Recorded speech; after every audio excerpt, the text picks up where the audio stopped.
Well, Gordie Howe was still in his prime of his career, a spry 39-year-old, the last time the Toronto Maple Leafs won the Stanley Cup.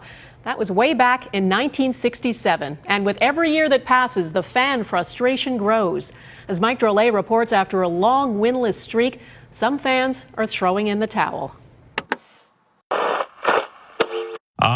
Your Toronto Maple Leafs, they got a shot at losing 11 consecutive tonight. There's no getting away from it in Toronto, even if most fans want to. Are those tears from the cold or from the Leafs? I think it's probably the Leafs. This has been one of those years, or rather, a typical Leaf year. A little promise, a lot of hype, followed by a boatload of losing. Shoot scores!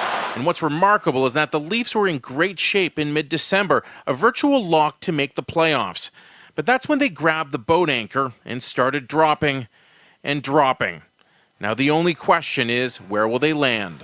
It's easy to say the Leafs have lost 10 in a row, but technically they've only gone 0-9-1. That one is very important. It was a shootout loss, something that didn't exist in 1967 when the Leafs went 0-10.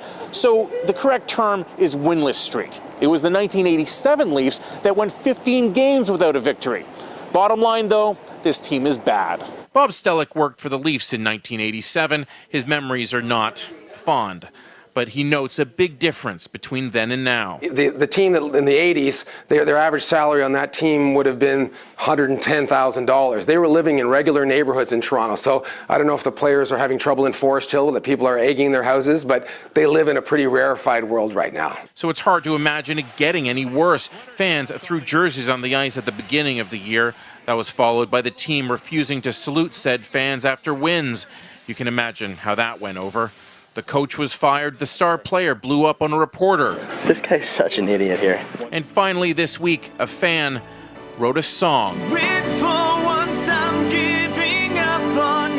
But hold on, there is a silver lining. This is a good year to be bad. Finish near the bottom, and there's a chance at drafting phenom Connor McDavid. Circling the net and he scores! There's even a draft lottery simulator online. Hey, it's all Leaf fans have at this point.